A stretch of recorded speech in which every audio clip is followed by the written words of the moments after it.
The Galactic Federation arrived above Earth without warning, but also without fire. Their ships were huge and smooth, floating in the dark like silent mountains. Lights moved slowly along their sides, calm and steady. There were no weapons pointed at the planet.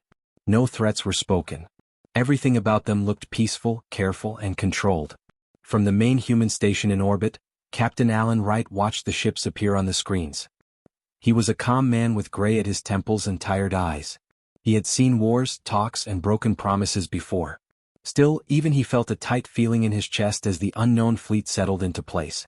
The message from the aliens came soon after. Their voices were soft and clear. They spoke perfect human language, learned faster than anyone expected. They called themselves the Galactic Federation. They said they had watched Earth for a long time. They said humans were clever, creative, and full of potential. They said Earth was ready to join something greater. Alan listened closely as the alien speaker explained their offer. The Federation promised protection from dangers beyond the stars.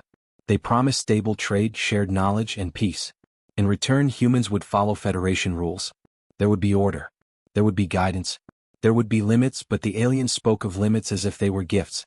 On Earth, leaders gathered in emergency meetings. Screens showed the alien ships from every angle. Some leaders were afraid. Others were excited. Many believed this was the moment humans had waited for. A powerful group offering safety felt like a miracle. Alan was invited to speak directly with the Federation representatives. A bright chamber formed inside the station, shaped by alien technology. Light bent softly around smooth walls. When the aliens appeared, they were tall and thin, with calm faces and slow movements. Their eyes never blinked. "You are Captain Alan Wright," the lead alien said. "You represent your species in this moment." "I represent my crew and my world," Alan replied. The alien nodded slightly. "Then listen carefully. Humanity stands at a crossroad. Alone you will struggle. With us you will thrive." They showed images of destroyed worlds, burned by war and chaos. Then they showed peaceful planets under Federation control. Everything looked clean, quiet, perfect. Alan noticed something strange. In every peaceful image there were no crowds, no loud cities, no signs of choice. Everything looked the same. The aliens continued speaking. Humans would be allowed to explore space, but only in approved paths. Military development would be limited. Certain technologies would be banned. Decisions that affected more than one planet would be made by the Federation Council. "For your own safety," the alien said. Alan asked a simple question. "What if we disagree?" The chamber grew quiet. "Disagreement is natural," the alien answered. "But final decisions must be respected. Order cannot survive debate without end." On Earth, the Federation message was shared with the public. Many people felt relief. After centuries of war and fear, someone stronger was offering control. Some governments quickly agreed. They signed early agreements and praised the Federation. Others hesitated. Protests began in some cities. Not violent ones. Just people standing together asking questions. Who makes the rules? Who decides what is safe? What happens if humans change their minds? Alan watched the news from orbit. He saw people arguing, not fighting. Talking, not breaking. That alone told him something important. The Federation sent another message. This time it was firmer. They thanked Earth for cooperation so far. They reminded humans that delay could be dangerous. Unknown threats existed beyond known space. Protection required unity. Unity required obedience. That word stayed in Alan's mind. Obedience. He requested another meeting. "You ask us to obey without question," Alan said during the call. "That is not cooperation." "You misunderstand," the alien replied. "We ask you to trust." "Trust is chosen," Alan said. "Obedience is forced." The alien tilted its head. "Your species is emotional. Yeah. You will learn." That was the moment Alan understood. The Federation did not see humans as partners. They saw them as children. On Earth, more details of the agreement became clear. Federation ships would patrol human space. Human defense systems would be placed under shared control. Communication networks would be monitored to prevent unrest. People began to push back harder, not with weapons but with refusal. Engineers delayed system changes. Pilots questioned new routes. Teachers spoke openly about choice and history. The Federation grew impatient. A final message was sent to Earth and all human stations. For the sake of peace, the Federation said, humanity must accept guidance fully. Resistance will only bring hardship. Alan stood on the bridge of the station as the message ended. His crew looked at him. Some were scared. Some were angry. None looked ready to kneel. "They think fear will make us submit," one officer said quietly. Alan shook his head. "No. They think order is stronger than choice." Outside the window, the alien ships remained still and silent, watching. The Federation had made their first mistake. They believed humans feared chaos more than control. They believed calm voices and strong ships could replace freedom. They did not yet understand that humans argue, resist, and fail not because they are weak, but because they choose their own path. And humans do not submit when choice is taken away. Life on Earth did not change all at once. It changed slowly, piece by piece, in ways that felt small at first. Federation ships began to appear near major space lanes. They did not block traffic, but they watched. New rules arrived every week, written in calm words and polite language. Trade routes were adjusted for balance. Certain materials were limited for safety. Human ships were told where they could go and where they could not. At first, many people accepted it. Markets still worked. Cities still moved. The sky did not fall. The Federation reminded everyone that this was the price of protection. Most leaders agreed even when the rules felt strange. Some told their people it was temporary. Others said it was progress. Engineer Mark Lewis noticed the problem before most did. Mark worked at a major orbital dock where human ships were repaired and upgraded. He was practical, quiet, and deeply patient. He trusted machines more than words. One morning he found that a cargo ship had been delayed for 3 days. The reason listed was route optimization. But the ship's path was already the shortest possible. He checked the new Federation guidance system added to human networks. It was smooth, fast, and powerful. Too powerful. Mark ran the numbers again and again. Each time, the system chose longer paths that avoided certain regions of space. Those regions held human-only stations, independent traders, and small research outposts. He frowned and sent a message to a friend on Earth. Emily Carter noticed something different. Emily was a scientist working in energy research. Her team studied new power systems meant to help human colonies survive harsh worlds. Federation advisors were assigned to her lab. They were polite and calm, always watching. They asked questions. They suggested changes. Then they began to say no. Certain experiments were delayed. Some were stopped. The reason was always the same. Unstable. Too risky. Not approved. Emily compared notes with older data. The same experiments had been approved years ago. Nothing had changed except the Federation's presence. When she asked why, an alien advisor answered gently, "Your species does not yet understand the danger of unchecked growth." Emily did not argue. She thanked them and waited. Across Earth, small problems grew into larger ones. Independent traders found their licenses limited. Farmers noticed delays in supply shipments. Space crews complained about sudden inspections. None of it was violent. None of it felt like an attack. But it added pressure day by day. People began to talk. Not shouting at first. Just talking. Mark and Emily spoke through private channels, careful and slow. They shared data. Mark showed how trade routes were being shaped to increase dependence on Federation hubs. Emily showed how research limits slowed human innovation. Others joined quietly. A teacher from Canada. A pilot from South America. A logistics planner from India. They did not form a group with a name. They just talked. On Earth, protests began in city centers. People carried signs, not weapons. Choice is not chaos. Protection without control. Governments tried to calm things down. They promised talks and delays. The Federation responded with patience. They issued new statements explaining that resistance was expected from a young species. They reminded humans that unity required trust. They reminded them that trust required obedience. That word appeared again and again. Obedience. Mark watched as dock systems became less flexible. Human override codes were slowly removed. Federation logic replaced human judgment. Repairs took longer. Crews grew frustrated. One night, Mark disabled a single Federation subroutine on a test system. The dock ran smoother. Faster. Nothing broke. He did not report it. Emily did something similar. She ran a small experiment outside Federation-approved parameters. It worked better than expected.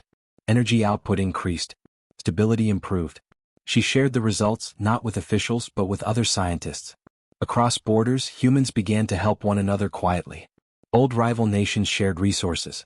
Engineers shared fixes. Pilots shared unofficial routes that saved time and fuel. Teachers shared lessons about past empires and control. Arguments happened. Loud ones. People disagreed on what to do. Some wanted to accept the Federation fully. Others wanted them gone. But even in anger, people kept talking. The Federation watched and grew uneasy. Their systems showed rising inefficiency. Compliance was high on paper, but results were poor. Human networks adapted faster than expected. Workarounds appeared. Delays vanished without approval. They sent more advisors. More guidance. People responded with more cooperation. A shipment blocked in one country was rerouted through 3 others. A banned research idea was split into safe parts and shared openly. When one station lost access to Federation trade, nearby stations supported it without being asked. No leader ordered this. Just happened. Emily looked at a shared research board one night and felt something close to hope. She saw ideas from people she had never met. Different languages. Different styles. One goal. Mark stood on the dock as a repaired ship launched ahead of schedule, thanks to parts sent freely by strangers. The Federation had expected fear. They had expected collapse or submission. They believed pressure would divide humanity. Instead, humans bent around the pressure. They argued yes. They struggled yes. But they refused to stop choosing together. From orbit, alien observers recorded an unexpected pattern. Human unity did not come from command. It came from refusal to be commanded. And slowly, quietly, across Earth and space, humanity began to move as one. Not because they were told to, but because they decided to. The station went dark in a single moment. 1 second, Orion Station was full of light and sound. Ships moved in and out. Messages flowed between Earth and the outer colonies. Then every screen went black. Engines shut down. Artificial gravity failed in sections. Emergency lights flickered on, weak and red. The Galactic Federation sent a message soon after. For your safety, the calm voice said, Orion Station has been temporarily disabled. This action demonstrates the risk of unmanaged systems. Full function will return once compliance is confirmed. They expected panic. Inside the station, people floated in low gravity. Some were afraid. Some were angry. But no one screamed. No one begged the Federation for help.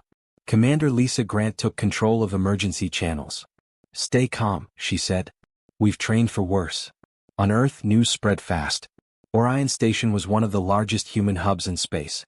Thousands of people lived and worked there. Cutting it off was a clear message. The Federation watched human networks closely. They waited for desperate calls. They waited for surrender. Instead, something strange happened. Small ships began to move. They were not warships. They were not official fleets. They were cargo haulers, mining craft, repair shuttles, old transports that should have stayed grounded. One by one, they changed course toward Orion Station. Pilot Daniel Moore was flying a worn supply ship when he heard the call. Anyone close to Orion, the message said, we need hands, not orders. Daniel did not hesitate. He adjusted his path and sent a simple reply. On my way. As he flew, more signals appeared on his screen. Dozens. Then hundreds. Ships from different nations. Different companies. Some barely spaceworthy. Daniel opened a shared channel. Let's keep this clean, he said. No crowding. Follow my lead. No one argued. As the first ships arrived, Orion Station looked wounded. Sections were dark. Solar panels were locked in place by Federation control systems. Docking bays were offline. Daniel guided ships into manual docking positions. Old-school methods. Visual signals. Hand timing.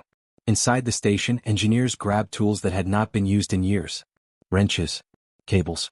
Portable power units. Federation systems were sealed, but the old human backups were still there. They thought we forgot how to work without them, one engineer muttered. Teachers arrived first in the lower bays. Not to teach lessons but to organize people. They calmed frightened families. They explained what was happening in simple words. They kept children busy with stories and tasks. Medics set up temporary clinics in hallways. Gravity shifts caused injuries. Stress caused panic attacks. They worked without rest. Daniel moved between ships, guiding, correcting, encouraging. Easy now. Take it slow. We've got time. Someone laughed over the channel. Since when do we have time? Since we decided not to panic, Daniel replied. The Federation sent another message. This situation is inefficient, the alien voice said. Our assistance can restore full function within minutes. No one answered. Engineers began isolating the disabled systems. Federation control nodes were powerful but rigid. They relied on perfect conditions. Humans introduced chaos carefully. Small power bursts. Manual overrides. Shared loads. It was slow. Lights returned in one section. Then another.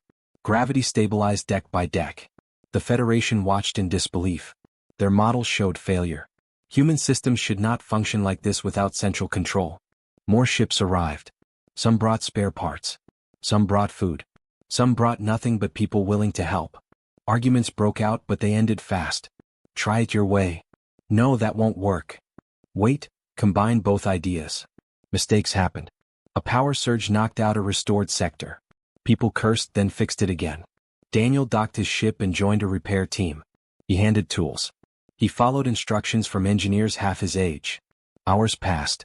The Federation sent a final warning. This action violates agreed safety protocols. Lisa Grant finally replied. You disabled our home to teach us obedience. Silence followed. Slowly the station came back to life. Communications restored. Engines warmed. Life support stabilized. Cheers echoed through corridors, not loud but deep and tired. The Federation withdrew their control signal. Orion Station was fully human again. Alien observers recorded the event carefully. Humans did not panic. They did not surrender. They did not wait to be saved. They arrived in small ships. They worked with old tools. They argued, failed, adapted, and succeeded together. Daniel floated near a viewport, watching ships depart one by one. Someone asked him, "Why do you think they did this?" He thought for a moment. They wanted to scare us into order. And instead, Daniel said, they reminded us who we are. Far away, the Federation began to understand something their systems could not measure. Power could shut things down. But it could not stop humans from coming together. The Galactic Federation did not understand what they were seeing. From their command ships, analysts studied reports from Orion Station again and again. The data showed humans should have failed. Without central control, without Federation systems, the station should have remained dark. Instead, it had recovered faster than predicted. More troubling, it had done so without chaos. This is inefficient behavior, one alien officer said. But it works, another replied. That answer caused silence. On Earth and across human space, something quiet but powerful was growing. The shutdown of Orion Station had become a lesson shared openly. People did not hide what they learned. They spread it. Anna Brooks stood at the center of this change, though she never asked to lead. Anna had once been a logistics planner, the kind of person who solved problems by listening. She believed knowledge should move freely like air. After Orion, she began organizing open training sessions. Anyone could join. Engineers, pilots, medics, teachers, even farmers. The lessons were simple. How to run systems by hand. How to share load when networks fail. How to teach while fixing. There were no ranks. No uniforms. No single authority. Mistakes happened often. In one session, a group tried to restore an old power grid using shared control. They overloaded it. Lights failed. Someone swore loudly. Then they laughed, wrote down what went wrong, and tried again. Anna watched quietly. She did not correct people right away. She let them fail first. Failure teaches faster than fear, she told them. The Federation increased observation. Their advisors attended sessions, standing silently at the back. They asked why humans allowed untrained people to touch critical systems. Because one day, Anna answered calmly, everyone might need to. Across borders, human cooperation deepened. Training data flowed freely. A mistake made on a station near Mars saved time on a platform near Earth. A lesson learned by a small crew helped a city millions strong. Arguments still happened. Humans disagreed loudly. But disagreement did not stop action. It shaped it. The Federation attempted to reassert control. New rules were proposed. New limits suggested. Human response was polite, then slow. Compliance forms were delayed. Meetings were postponed. Meanwhile, people continued training. Continued sharing. Continued building systems that did not depend on Federation approval. Alien planners grew uneasy. Their strategy relied on fear leading to order. Order leading to peace. Peace leading to loyalty. Humans did not follow this path. When fear was applied, humans adapted. When pressure increased, they spread the load. When control tightened, they found space between the rules. One Federation observer recorded a note. Human cooperation increases under stress. This was not expected. Anna organized a major shared exercise. It involved stations, ships, and cities on Earth. The goal was simple. Simulate a full network failure without alien assistance. The Federation advised against it. It may cause panic, they warned. It will cause learning, Anna replied. The exercise began. Communications went offline by design. Automated systems shut down. Humans took over manually. Messages were passed by hand. Ships followed visual signals. Teachers calmed communities. Medics coordinated care without central data. Mistakes happened everywhere. Some cities reacted too slowly. Some stations misjudged power use. But each failure was recorded, shared, and improved upon. When systems came back online, performance had improved. The Federation could no longer deny the pattern. Humans were not becoming weaker without control. They were becoming stronger. Within the Federation command, concerns spread. Their doctrine had worked on dozens of worlds. Younger species accepted guidance. Resistance faded. Order followed. Humans were different. They did not reject rules because they hated order. They rejected control because it removed choice. Choice was messy, loud, slow. But it worked. Anna met with Federation representatives one last time during this period. They asked her why humans refused simple obedience. She answered carefully. You think unity comes from silence, she said. We know it comes from trust. Trust requires structure, the alien replied. Trust requires freedom, Anna said back. The Federation advisors left the meeting unsettled. Across human space, people felt the change. They were not unified by command or fear. They were unified by shared effort. By learning from mistakes. By choosing to stand together. The Federation watched as every attempt to tighten control pushed humans closer. In trying to rule humanity, they had done the opposite. They had taught humans how to rely on one another. And that lesson could not be taken away. The decision of the Galactic Federation was not announced with anger or threats. It came quietly like their arrival had. One by one, their ships began to move away from Earth. Patrol lines loosened. Control signals faded. Trade limits were lifted without comment. The calm voices that once filled human channels spoke less and less, until they stopped entirely. For a long time, humans did not celebrate. They watched. Sensors confirmed it. The massive fleets were leaving human space. No conditions were attached. No final demands were made. The Federation had chosen withdrawal. Deep inside a distant command vessel, Federation recorders stored the event. Earth was marked with a rare symbol. Not hostile. Not defeated. A warning. Humans resist not from pride, the final record stated. They resist from choice. Control increases their unity. Fear strengthens their cooperation. Direct governance is ineffective. It was not an admission of failure. But it was close. On Earth, life slowly shifted again. This time the change felt lighter. Ships planned their own routes. Research teams removed limits and reopened old projects. Communication networks remained shared and open, built on the lessons learned under pressure. The arguments did not stop. Humans still disagreed about the future. But now the disagreement felt honest, not forced. Captain Alan Wright stood once more on the bridge of the orbital station, looking out into open space. The stars felt closer than they had before. Not because of alien help, but because humans had earned the confidence to reach them. A young officer approached him. Sir, she said, the last Federation signal is gone. Alan nodded slowly. He felt no triumph, only calm. They came to teach us order, he said quietly. Instead they taught us trust. Human shipyards grew busy.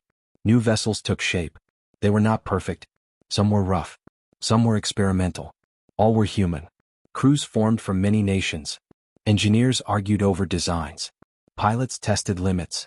Teachers trained crews using shared knowledge gathered during the crisis. No single flag flew above them. Choice did.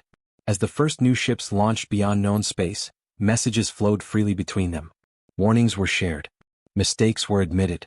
Help was offered without command. Alan watched one ship disappear into a jump point. Then another. He remembered the calm alien voices. The promise of safety in exchange for obedience. It had been tempting. Even now, he understood why some had wanted to accept it. Fear was easy. Choice was hard. But choice had carried them through darkness, silence, and pressure. Far away, the Galactic Federation adjusted its doctrine. Other species would be handled differently. Humanity had changed their calculations. Earth was not weak. It was unwilling to be owned. As the stars filled human screens and new paths opened, there was no single order to move forward. Humanity did so together. Not because they were told to, but because they decided to.